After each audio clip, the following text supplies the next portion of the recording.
धन्य हो बड़ोदरा शाखा मंडल के प्रभु अपनार प्राण दे प्राण किणी अपनार रक्त दे से ग्रह कर 1987 मसीह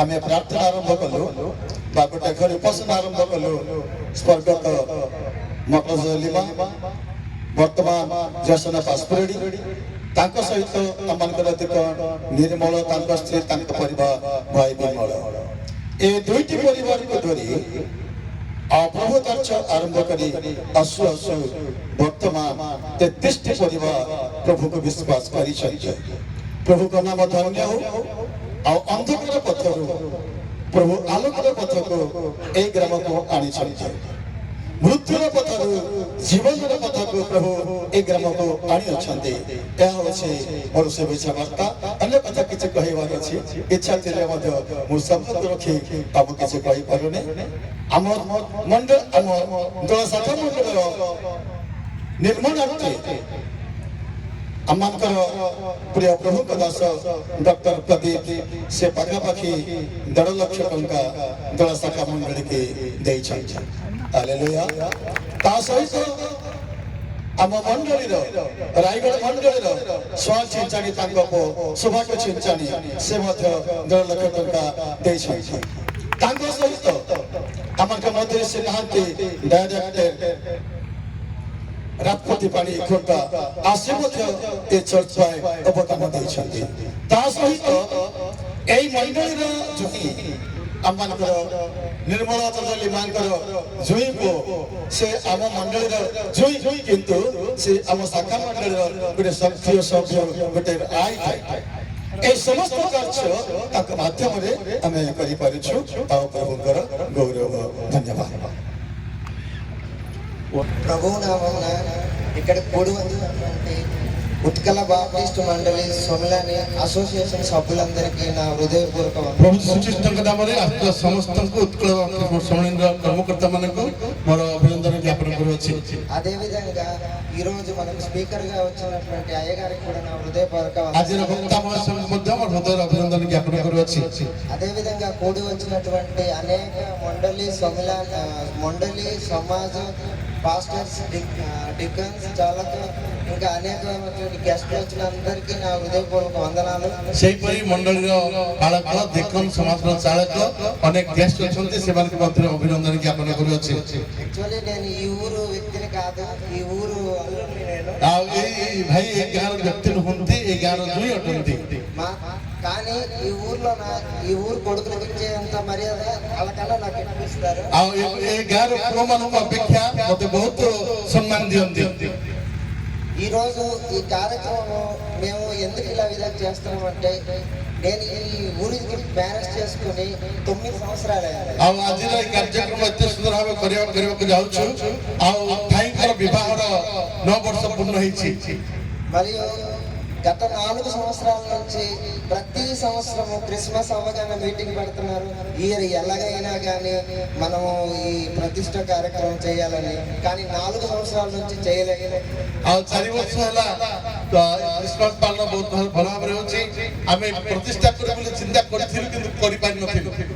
ఆ మీటింగ్ లో ఎప్పుడు ఒక బాధాకరమైన విషయం ఏంటంటే చాలా మంది ప్రతిష్ట చూస్తామనేసి చచ్చిపోతున్నారు చూడలేకపోతున్నారు ఎలాగైనా మనం చేద్దాం అనేసి ଅନେକ ଲୋକ ପ୍ରତିଷ୍ଠା କାର୍ଯ୍ୟ ଦେଖିବା ପାଇଁ ଚେଷ୍ଟା କରୁଥିଲେ ମରିଯାଉଛନ୍ତି ଯେ ପ୍ରକାର ମଧ୍ୟ ପ୍ରତିଷ୍ଠା କାର୍ଯ୍ୟ କରିବା ଏହା ଚିନ୍ତା କରାଗଲା। అయితే ఈ సంవత్సరము 31st నైట్ నాకు విపరీతమైన కడుపులో నొప్పి ଆଉ ତାଙ୍କର ଏଇ ମାସ डिसेंबर 31 रात्रि भाई को बहुत पेट बथा है भयंकर भाव అయితే నాకు స్కానింగ్ తీయించుకున్న తర్వాత నాకు ఎందుకో కొంచెం అది వేరే ప్రాబ్లం ఏమో అని భయం వేసింది। मो स्कैनिंग कला पर भाबिली जे कोन से समस्या अछि बोली भय कले అయితే నేను కూడా ఈ ప్రతిష్ట కార్యక్రమం చూడగలుగుతానో లేదో అని నాలో భయం వేసింది। से दिन मु भाबिली जे मंदिर प्रतिष्ठा मु देखि परबी ना नाही मु चिंता करली। అయితే ఏ విధంగా అయినా కానీ ఇది చేయాలి అనేసి నేను అందరికీ కూర్చోబెట్టి మీటింగ్ పెట్టి ఈ రోజు ఇంత గొప్ప కార్యక్రమం చేయగలుగుతున్నాను। जो प्रकार प्रतिष्ठा करने लोक मान समावेश कर आयोजन कलु దేవుడి దయ వల్ల నాకు ఎటువంటి సమస్య లేదు। ఈ గొప్ప కార్యక్రమం దేవుడు విధంగా కడుపులో నొప్పి తెప్పించి నా ద్వారా చేయిస్తున్నాడని నేను నమ్ముతాను. ଆଉ ଏଇ କାର୍ଯ୍ୟକ୍ରମ ପ୍ରଭୁ ସେଦିନ ମତେ ରାତିରେ ଯୋଉ ପେଟ ବଥା ହେଲା ସେ ପେଟ ବଥା ଦ୍ୱାରା ପ୍ରଭୁ ଏ କାର୍ଯ୍ୟକ୍ରମ କରିବାକୁ ମୋ ଦେଇ ଯାଉଛନ୍ତି ବୋଲି ମୁଁ ଆନନ୍ଦିତ ଅଟେ।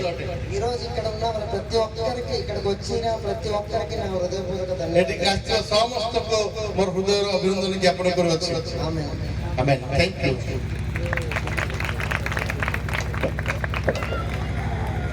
ରାଜପତି ପାଣି ନାହାନ୍ତି, ସେ ନାହାନ୍ତି। ପୁଣି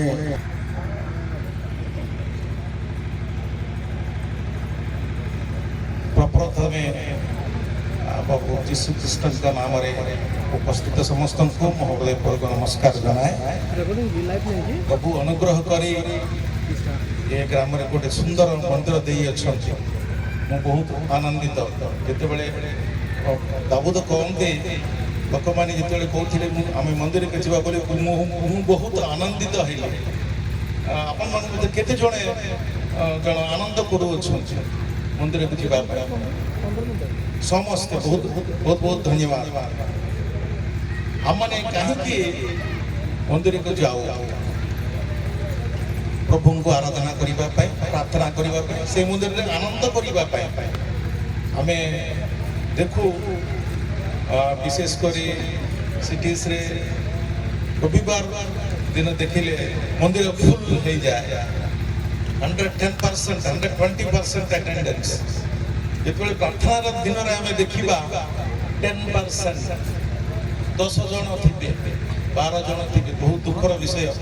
ଆମେ ଜାଣୁ ପ୍ରଭୁ ଯେତେବେଳେ ଆମେ ଯାଇ ମନ୍ଦିରରେ ପ୍ରାର୍ଥନା କରୁ, ପ୍ରଭୁ ଶୁଣନ୍ତି ବୋଲି ଆମେ ଜାଣିକି ବି ଆମେ ଯିବା ପାଇଁ ଇଚ୍ଛୁକ ନୁହଁ। ତାମାନେ ଏ ଜଗତର ଆନନ୍ଦ ପାଇଁ ଆମମାନେ ଲାଳସ ଅଟୁ, ସେଥିପାଇଁ ଆମେ ମନ୍ଦିରକୁ ଯାଇପାରୁନା।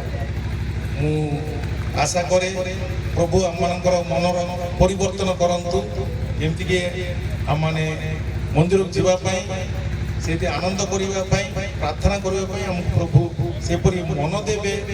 ଏହା ହେଉଛି ମୋର ଆଶା। ମୁଁ ବିଶେଷ କରି ଯେଉଁମାନେ ମନ୍ଦିର କନଷ୍ଟ୍ରକ୍ସନ୍ କମିଟି ଅଛି ସେମାନଙ୍କୁ ମୁଁ ଅଭିନନ୍ଦନ ଜଣାଏ। କାହିଁକି ମାନେ ମନ୍ଦିର ବନେଇବାଟା ଏତେ ସହଜ କାମ ନୁହଁ, ଅନେକ ଅବରୋଧ ଆସେ। ମୁଁ ଯେତେବେଳେ ପାଲାଖେମୁଣ୍ଡି ସେଇ ମନ୍ଦିର ବନାଉଥିଲି, ଆଉ ମୁଁ ଡେଇଲି ଯାଉଥିଲି, ଡେଇଲି ଯାଇକି ଦେଖି ଆସୁଥିଲି। ହେଲେ ଜଣେ ପାଷ୍ଟର ଆସିଲେ, ଆଜ୍ଞା ଆପଣ ଡେଇଲି ଆସୁଛନ୍ତି, ଭଲ କଥା, ପ୍ରାର୍ଥନା କରିକି ଯାଆନ୍ତୁ, ପୁଣି ଆପଣ ନେହେମିଆ ପଢ଼ନ୍ତୁ, ଏଜରା ପଢ଼ନ୍ତୁ, ପ୍ରଭୁ ଆପଣଙ୍କୁ ସାହାଯ୍ୟ କରିବେ। ତେଣୁ ମୁଁ କମିଟିକୁ ଅଭିନନ୍ଦନ ଜଣାଏ। ଆଉ ଉପସ୍ଥିତ ସମସ୍ତଙ୍କୁ ମୁଁ ଧନ୍ୟବାଦ ଦିଏ ଏ ସୁନ୍ଦର ସୁଯୋଗ ଦେବାର। ଧନ୍ୟବାଦ। ପରବର୍ତ୍ତୀ କାର୍ଯ୍ୟକ୍ରମ ଆଚାର୍ଯ୍ୟ ରାଜପତି ପାଣି, ସେ ମଧ୍ୟ ନାହାନ୍ତି। ତେବେ ଆମେ ବର୍ତ୍ତମାନ ଦାନ ସଂଗ୍ରହ କାର୍ଯ୍ୟକ୍ରମ ଓ ଉତ୍ସର୍ଗ କାର୍ଯ୍ୟକ୍ରମ ଅଛି। ସ୍ଥାନୀୟ ମଣ୍ଡଳୀର ଯୁବକମାନେ ଭାଇମାନଙ୍କ ପକ୍ଷରେ ଦାନ ମାଗି ସାହାଯ୍ୟ କରିବେ। ସ୍ଥାନୀୟ ସମାଜର ଯୁବତୀ ଝିଅମାନେ ମାଆମାନଙ୍କ ପକ୍ଷରେ ଦାନ ମାଗି ସାହାଯ୍ୟ କରିବେ। ଏହି ସମୟ ମଧ୍ୟରେ ଆମମାନେ ଗୀତଗାନ କରିବା। 137 ପୃଷ୍ଠା ଆହେ ଭଗବାନ ଉପାସନା ବହିର ଅନୁରୋଧ କରିବି। ଆମମାନଙ୍କର ବାଳକ ଭାଇମାନେ ଆସିକି ଏହି ଗୀତଟାରେ ଆମମାନଙ୍କୁ ଆଗେଇ ନେବେ।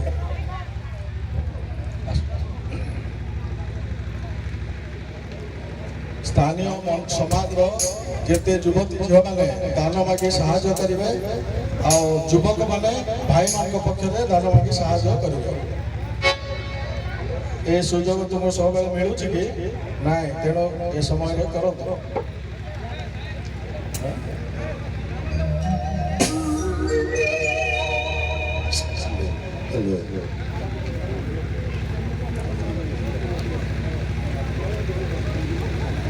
খ্রিস্ট নামরে হইব পরিত্রাণ